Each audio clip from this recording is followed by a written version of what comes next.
Hola, bienvenidos a Dos Capricornios y un Libro. Yo soy Luisa. Y yo soy Sergio.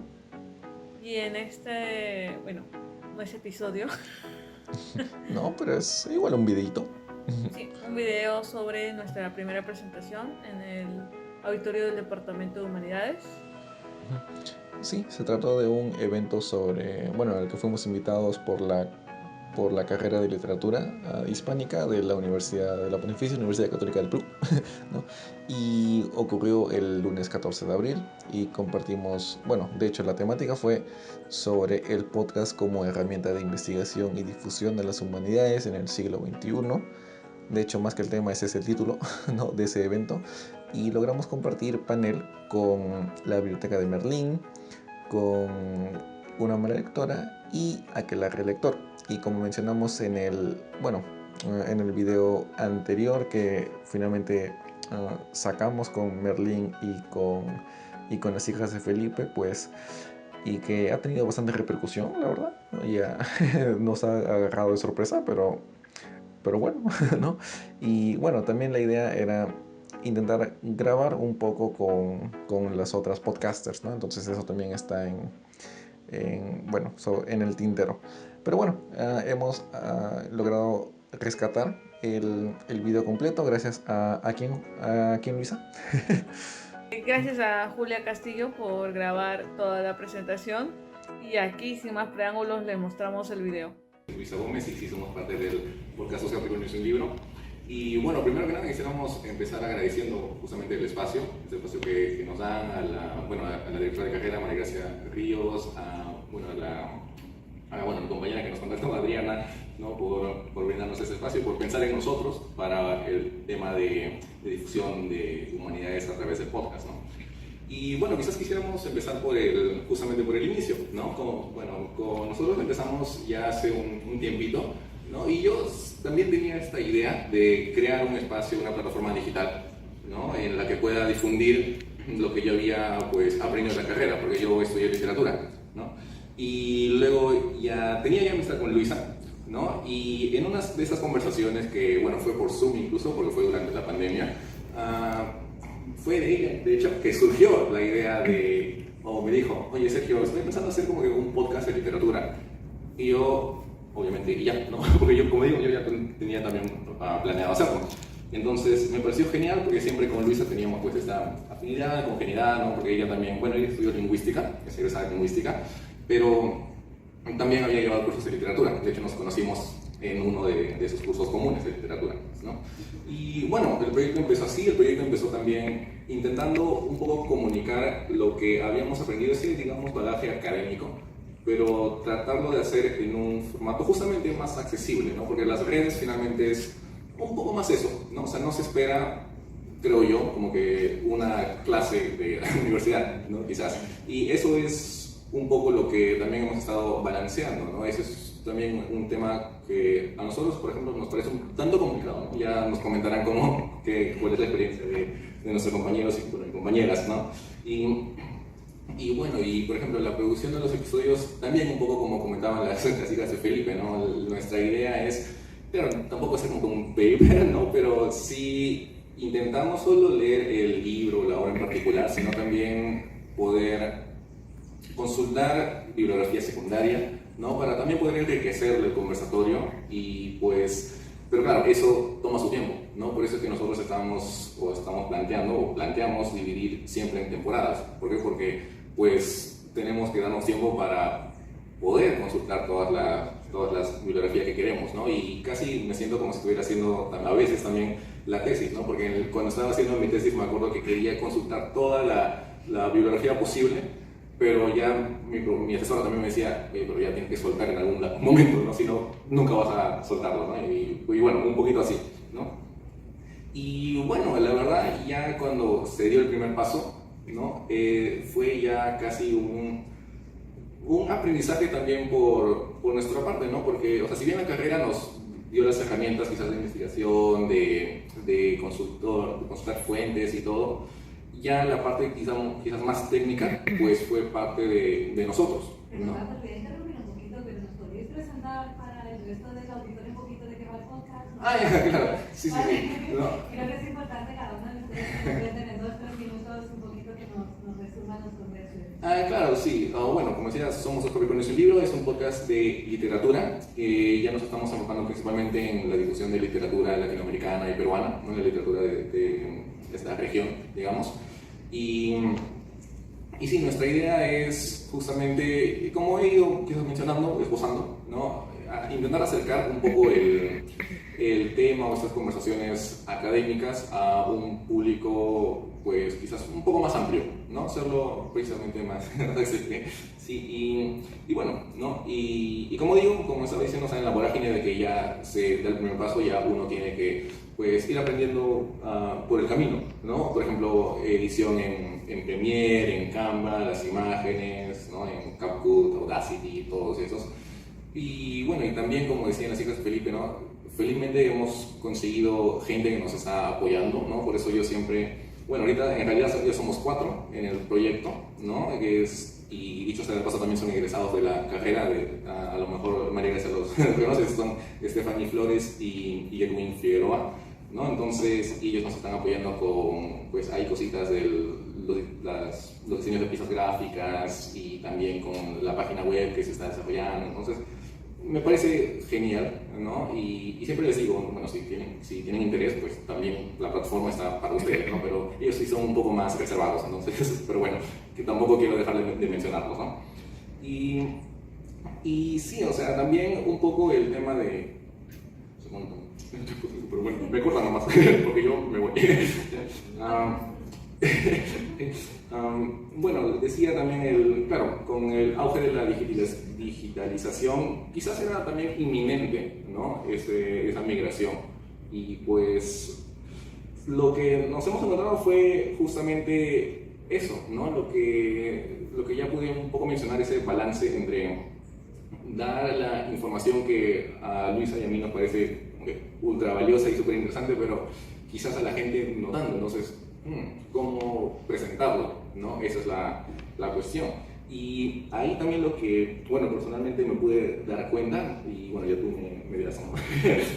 Es que, claro, o sea, también escuchando otros podcasters, ¿no? Aquí, por ejemplo, a una María Lectora, que es la lectora, Merlín, y a otros, ¿no? También el Buen Librero, y todos los que están en este ámbito cultural. O sea, me di cuenta que también es bastante importante el tema de la personalidad, ¿no? O sea, va a sonar bien banal, la verdad, pero si nos damos cuenta, creo que no lo es tanto. O sea, el ser tú mismo, tú misma frente a la cámara. Porque lo que quiere la audiencia finalmente es justamente ser o sentir que puede haber esa complicidad o poder congeniar con la persona que está frente a la cámara, ¿no? Y pues, como digo, eso quizás puede sonar bien básico, pero no lo es tanto, al menos, bueno, para mí no lo fue, no sé, pero por ejemplo en nuestros primeros episodios, y bueno, antes de grabar los episodios, por ejemplo, conversábamos ya bosquejando, ¿no? Haciendo el guión y todo, y pucha, nos salía así todo espontáneo y decíamos, oye, lo que incluso hacíamos chistes, ¿no? Y eso decíamos, oye, está bueno para el episodio, ¿por qué no grabamos una vez, ¿no? Y apenas presionábamos grabar, estábamos así, o sea, no salía nada, ¿no? Y bueno, eso, y claro, o sea, eso finalmente es un poco de práctica, ¿no? Te vas soltando, ¿no? Porque el hecho de saber que hay una cámara frente, pues ya te genera otra vibra, digamos, ¿no? Y bueno, y también, bueno, lo que hacemos es eso, difundir la literatura, porque finalmente, o sea, creo, ¿no? Y no sé si tú me secundarás, así que ya no tenemos poco, que, o sea, la literatura finalmente son experiencias, ¿no? O sea, ¿qué es una novela? ¿Qué es una obra de teatro? ¿Qué es un poema, poesía? Pues yo creo que son experiencias que pueden ser reales o no, o ficcionales, pero que justamente nos pueden acercar y nos brinda esa sensibilidad humana, ¿no? Porque ¿qué puede salir de un autor que pues no es propio o de él o de ella, digamos, ¿no? Entonces, y creo que también por eso es que estamos en el rubro de las humanidades, ¿no? Que la literatura nos puede dar esa sensibilidad. Y pues también un poco recordando, por ejemplo, a Vargas Llosa, que, bueno, falleció el día de ayer, ¿no? Él decía que en realidad lo que la literatura te permite vivir, bueno, algo así, ¿no? Quizás en sus palabras, pero yo lo estoy parafraseando, como que te permite vivir vidas o experiencias que a lo mejor tú nunca pudiste o nunca podrás experimentar, ¿no? Y pues por eso es que creo que también la pluma de un buen escritor o una buena escritora justamente puede conceptualizar o llegar a transmitir eso que muchos lectores quizás tienen problemas en verbalizar, ¿no? Y bueno, eso sería todo. Bueno, muchísimas gracias nuevamente por el espacio y bueno, ahí después le paso No, a... les tengo para que- sí, claro. Sí, claro, ok. Bueno, gracias.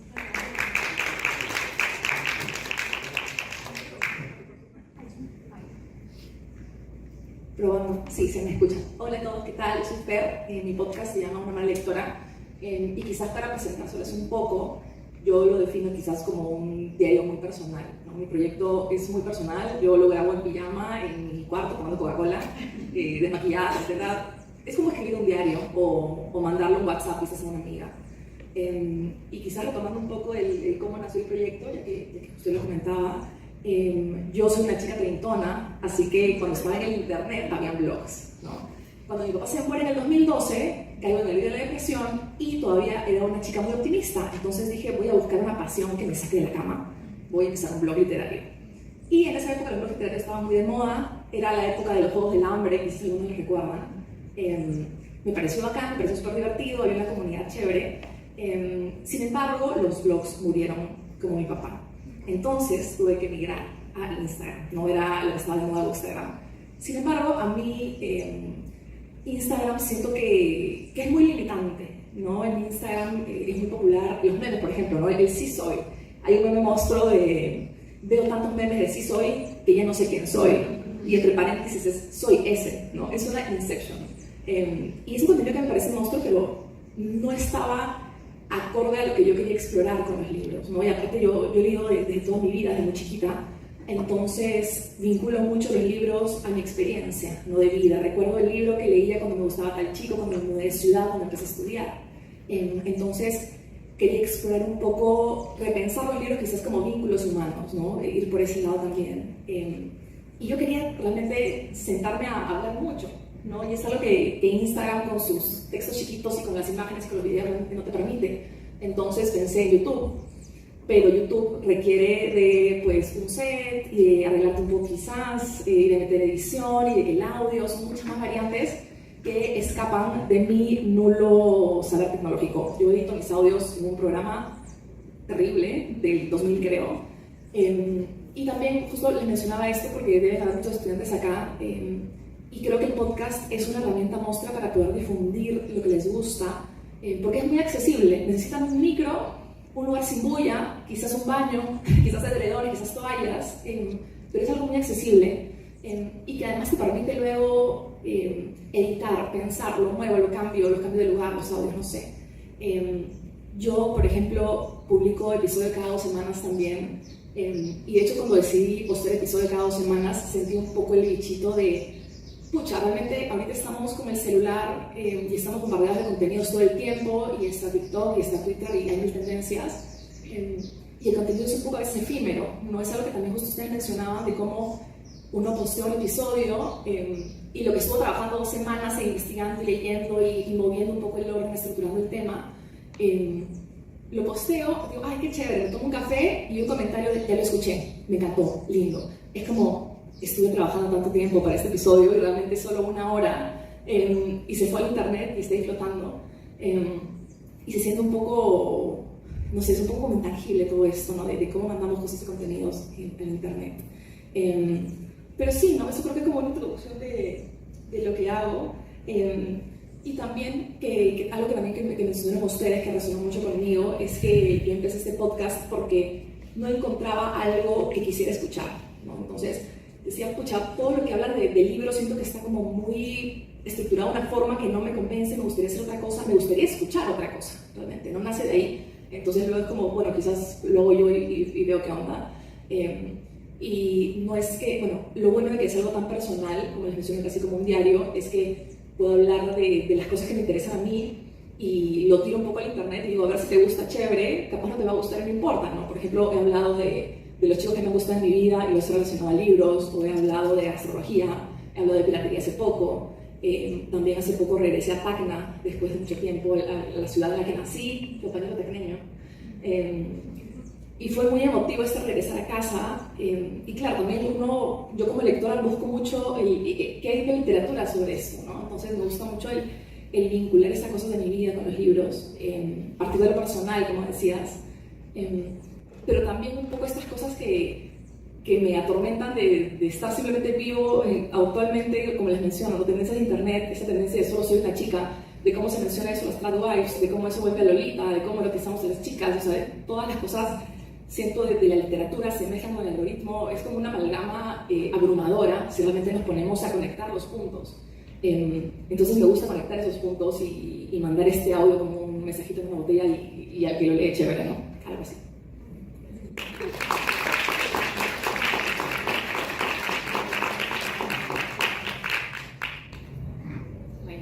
Yo soy Mari, estamos aquí en la Lector. Bueno, a diferencia de, por ejemplo, los dos Capricornios, yo no estudié nada relacionado a la literatura, que esto tampoco. Sí se me escuchan, ¿no? Y claro, tampoco he sido como que muy lectora toda mi vida. Creo que mi momento más lector ha sido la pandemia. Y fue como que empecé a leer los libros que tenía por ahí acumulados y ninguno resonaba conmigo hasta que encontré por ahí una cuenta de una chica en Instagram que también estaba leyendo Nefando de Mónica Ojeda y empecé a comentarle y bueno, quedamos en ir a tomarnos un café y ahora somos amigas. Así de pandémico todo y bueno, de ahí empezamos a hablar de libros y todo y salió la conversación para crear un podcast y bueno, ahí empezó otra aventura que no sabíamos lo profundo que iba a ser, ni hasta dónde iba a llegar, ni todas las alegrías y los momentos así medio extensos que iba a tener, como si pues no nuestra primera funada por ahí, o cosas así. ¿Qué tal? Bien, Fernanda. Sí, bueno, creo que algo bastante clave en el proyecto que nosotros tenemos, y creo que está presente desde el título, y en absolutamente todo lo que hacemos, todo el contenido que saquemos, sean desde el podcast al que le metemos un montón de chamba, de investigación, o sea, no son solo, bueno, nosotros sacamos un episodio cada martes, todos los martes, pero definitivamente el trabajo y digamos, la preparación previa no es de esa semana nada más, ¿no? Puede que a veces sí, puede que a veces hay algunos episodios que son un poco más ligeros, para nosotros y también para las personas que nos escuchan, ¿no? Porque nosotros hablamos a partir de los libros, y no solo de la ficción, sino también de la no ficción, muchísimo más últimamente, sobre problemáticas, sobre situaciones sociales que nos pasan, ¿no? Y ¿por qué también? Porque nosotras nos concentramos en difundir la literatura escrita por mujeres y por disidencias sexuales, y moriremos en esa misión, porque creemos que bueno, sabemos perfectamente, y esto es algo que siempre decimos y que no somos las únicas que lo decimos, pero no solo en la literatura, sino en absolutamente todos los ámbitos de trabajo bajo el capitalismo, las mujeres han sido invisibilizadas y como relegadas al espacio doméstico, ¿no? Y a las labores domésticas. Sin embargo, las mujeres no recién escriben ahora, como también lo han dicho, ¿no? Desde los conventos en el siglo XVIII se encuentra la manera, ¿no?, de escribir, así haya sido con algún seudónimo, ¿no?, así haya sido incluso obra robada, que después se puede reivindicar, ¿no?, las verdaderas autoras de esas obras.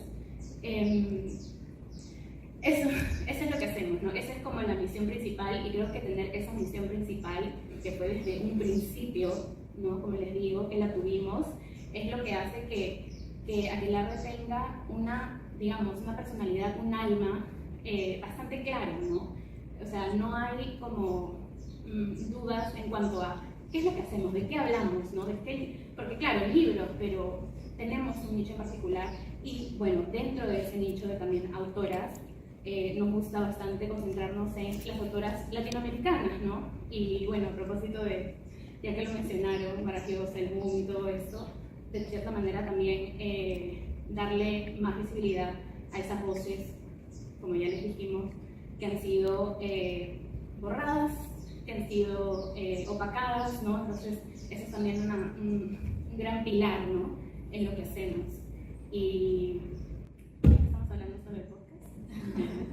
Y bueno, sí, eso, y nos encanta, y creo que una de las cosas que más nos gustan son la interacción que tenemos con las personas que nos escuchan, que nos siguen, que sí, que definitivamente muchísimos más le van a gustar los memes y las qué autora eres según tu signo, todas estas parafernales que tenemos que hacer como para llamar más gente y como ese embudo chiquito de las personas que sí llegan a como la carnecita que vendría a ser el podcast.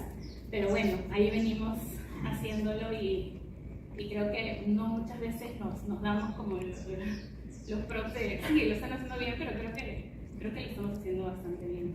Bueno, eso.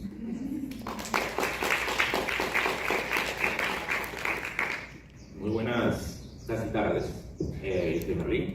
En el año 2009, yo estaba en el primer ciclo de la carrera de Historia en la Villa Real, yo soy ahorita foráneo de acá, y había una conferencia de historia del historiador Carlos Aguirre. Entonces, en el primer ciclo, pues uno va a las conferencias a veces un poco presionado por los profesores y todo ello. Y nosotros fuimos, era una conferencia que sabía pues a lo mucho 10 asistentes, hasta menos me atrevería a decir, para humanidades es justo, no definitivamente, ¿no? Entonces, pero el tema era pesado, ¿no? Era historia de la punición, historia punitiva en Lima, finales del siglo XIX, inicio del siglo XIX, perdón. Y estaba el ponente Carlos Aguirre, el historiador Carlos Aguirre. Y yo estoy pues sentado, ¿no? Un chico de 19 años, pensando que la carrera de historia es los grandes hechos de Grecia, Roma, después ya nos dimos cuenta que eran 4 años de metodología. Y entonces el doctor está explicando, ¿no?, acerca de del sistema penitenciario previo a la creación del panóptico. Y dice, y durante la época del virreinato, las panaderías de Lima fungían también de cárceles. Y ese rato, ¿qué? ¿He escuchado bien? ¿Las panaderías eran cárceles en la época del virreinato? Y empieza a entrar más en el tema, que eso se pasa usted en el libro de Ledro, que no siente el mismo autor. Y uno ahí dice, oye, esto a mí no me contaron en el colegio, ¿no? Esto yo no sabía. ¿Esto es cierto? ¿Y por qué? Si esto es cierto, ¿por qué la sala no está llena? ¿No? Si es una información interesante, es una información que a cualquiera le llamaría la atención. De hecho, hacer esa palabra sería clickbaitera, como se dice ahora en YouTube, ¿no? Para jalar vistas, ¿no? Y ahí es donde yo llego a la conclusión, mira, el problema no es tanto el contenido, el problema es la comunicación, cómo se ven. Y tú dirás, Berlín, pero estás sometiendo la historia al dato, ¿no? La historia a la frivolidad. Pero si es que no te adecuas a los cambios que a veces requiere de alguna u otra forma la adaptación tecnológica, pues vas a terminar tirando la toalla o renegando de T.S. Eliot, que ya decía que todo se había pues al tacho con la idea pues de que la cultura está en decadencia, o hasta, bueno, Vargas Llosa en la civilización del espectáculo, que también prácticamente tira la toalla, diciendo que ya no hay más allá de esto un futuro. Entonces era la adecuación, ¿no? La adecuación, adecuarse a los nuevos cambios con un tema tan complejo que es la historiografía. Porque, claro, seamos honestos, ¿cuánto de afuera, cuántas personas externas a la carrera conocen autores históricos, autores e historiadores modernos, ¿no? Una vez recuerdo que en una de estas clásicas preguntas que hacen los noticieros en la calle, ¿no? ¿Cuál es tu escritor favorito? ¿Qué libro te has leído? Todo el mundo te dice, ¿no? Yo leí El Quijote, ¿no? O yo leí no sé, ¿no? 100 años de soledad, ¿no? Con historia pasa algo muy parecido, ¿no? Si tú haces una pequeña encuesta, yo hice una mini encuesta que bauticé mi canal como Ipsos Bigotes por mi gatito, todo el mundo conocía a Basadre, ¿no? Todo el mundo había leído los tomos de la República Basadre, extrañamente. Quizás por ahí uno que otro más curioso reconoce a Porras, por el bien, ¿no? Y ya como que el conocimiento más mediático historial llega hasta Rostrovsky, ¿no? También clásico. Pero fuera de eso, todos sabemos pues que hay figuras de historiadores que son modernos que dan en cierta forma la actualidad, ¿no? Es Carlos Raffaella, Juan Carlos Estensoro, Cecilia Méndez, José Melón, etc. Y yo decía, ¿por qué la gente no conoce a estos autores? Que dicho sea de paso, son investigaciones mucho más recientes, ¿no? Porque una de las cosas que yo me he topado también en el canal es, Berlín, ¿por qué citas a estos historiadores que nadie conoce? Deberían todos basarse en Basadre, que dice la verdad, ¿no? Que dice absolutamente toda la verdad. Deberían basarse, lo más gracioso, ¿no? Me dicen, en crónicas, ¿no? Porque en las crónicas puras está la verdad, ¿no? Entonces, había como muchos, vamos a decir así, vicios del aprendizaje histórico. El otro gran problema que también me tocó enfrentar al inicio del canal es con qué libro de historia una persona puede iniciar el conocimiento de la historia del Perú. Esa es una pregunta clara. Porque muchas personas ajenas dicen, oye, ¿cómo inicio para aprender historia? Varios me decían, inicié con Basadre, me aburrió. Y claro, quizás quienes han visto los tomos de historia de la República Basadre, Basadre es denso, es muy denso de entender. Tiene una prosa de abogado también, es una prosa un poco más tediosa de entender, y lo otro es que está desordenado, ¿no? La historia de la República no es para leer, creo yo, del tomo 1 al tomo tal, sino es para ir saltando de acuerdo a lo que uno necesita. Entonces, yo le dije, bueno, no sé si estoy cometiendo mala publicidad por acá, pero yo, por ejemplo, recuerdo que en la universidad, nosotros para iniciarnos en el tema histórico leíamos a Claret, ¿no? Nación y Sociedad de la Historia del Perú de Peter Claret, que es un libro como que básico de inicio, o el de clase de Estado y Nación, o el de Historia del Perú Republicano, de Cuenca y Contreras. Entonces yo decía, oye, ¿por qué me intentas con esto? No es una prosa densa, es un libro que puedes leer como una novela incluso, ¿no? De principio a final, y tercero que es barato, pues, ¿no? Y lo puedes comprar de una manera mucho más sencilla que llevarte unos tomos hasta tu casa. Y con esto yo pienso que la gente empezó a ingresar poco a poco al tema de la historia, ¿no? Al tema de, oye, mira, puedo encontrar historia, ya no solamente buscar en internet, como a veces es un gran problema. Mucha gente busca en internet algún tema histórico y lo que le sale en las primeras opciones de Google es un bulo, ¿no? O alguna cosa patriotera, alguna cosa fanática, etcétera, ¿no? Porque lamentablemente, claro, en Google lo que se anexa arriba son los sitios más visitados, no necesariamente los sitios más fiables. La segunda situación, y esto puede parecer algo anecdótico, es la cercanía al creador de contenido. Pero ahora sí, eso me falta uno, el tema de las fuentes. Historia es una cosa de las más chéveres que hay para checar. ¿Por qué? Porque de alguna u otra forma todo es historizable, ¿no? Todo lo que uno hace, hasta cierto punto, tiene un eco en la historia. Les pongo un ejemplo, ¿no? Uno de los videos que fue bien random en mi canal fue el video de la avena Quaker. ¿Han tomado Quaker alguna vez? ¿Sí? ¿Han visto el loguito de ese señor con... ya? Llevo viendo toda mi vida ese logo, ¿no? Y yo decía, ¿por qué el logo de una avena tiene un señor con un cabello blanco, con un gorrito, ¿no? Y de ahí, haciendo una revisión, hacía referencia a los cuáqueros, que es una variante del protestantismo que se asienta, que nace en lo que son los Estados Unidos, y que la Quaker Oats había puesto este logo de este cuáquero porque en su época significaba el hombre que trabajaba, un hombre trabajador cuya filosofía era pues el trabajo como dedicación y objetivo de vida, ¿no? Entonces era como habrán visto, ¿no? Que eso habrá tenido algún tipo de relación, ¿no? Por ahí con la marca, ¿no? Lo conté en un video corto y la gente dijo, wow, ¿no? No sabía que había eso detrás de la creación, ¿no? Entonces, son varias experiencias, el tiempo lamentablemente es corto. Yo sé que hacer cultura es difícil en este país y es doblemente difícil vivir de la cultura. Eso sí es doblemente difícil, pero no quiero ser como coach motivacional, pero sí es posible, demanda tiempo, demanda inversión, también que sea de paso, y yo le diría que no se concentren tanto en compararse con otras personas, porque ese es un gran error que muchos se cometen y dicen, oye, pero tal subió más rápido, tal video de esta persona escaló más rápido. Un libro que me gustó mucho sobre ese tema es el del misterio de la creación artística de Stefan Zweig, en la que comenta mira, Beethoven hacía una obra con 5 o 6 años de preparación, mientras que a Mozart le podía salir lo mismo con una noche, ¿no? Y finalmente esa es, creo yo, la filosofía detrás de la creación, del contenido en este caso, ¿no? Finalmente te van a recordar por la gran obra que has hecho y no tanto por los tiempos en los cuales pues, te has enfocado, ¿no? Demoras 1, 2, 3 años, pero yo creo que la obra queda. Muchas gracias. Y bueno, esperamos que les haya gustado. Pueden seguirnos en nuestras redes sociales como Dos Capricornios y un Libro. Estamos en Instagram como Dos Capricornios un Libro 01 y en TikTok como Dos Capricornios y un Libro. Y pues en las demás redes sociales, en podcast y todo, estamos ya Dos Capricornios y un Libro también. Y bueno, no se olviden también de suscribirse al canal, también darle un me gusta, comentar qué les parece o qué les pareció, por ejemplo, el evento. Y bueno, si las conocen también, a que la relectora, Norma la Lectora, a Merlín, ¿no? Y bueno, creo que sí, eso sería todo. No sé si me olvido algo, Luisa. No, creo que no. Más bien, comenten si les gustó o no les gustó. Sí, acá son libres, hay libertad de expresión, como en el video ya antepasado, que se están peleando en los comentarios, pero bueno, hay libertad de expresión, jóvenes, así que no hay problema. Ok, chao. Chao.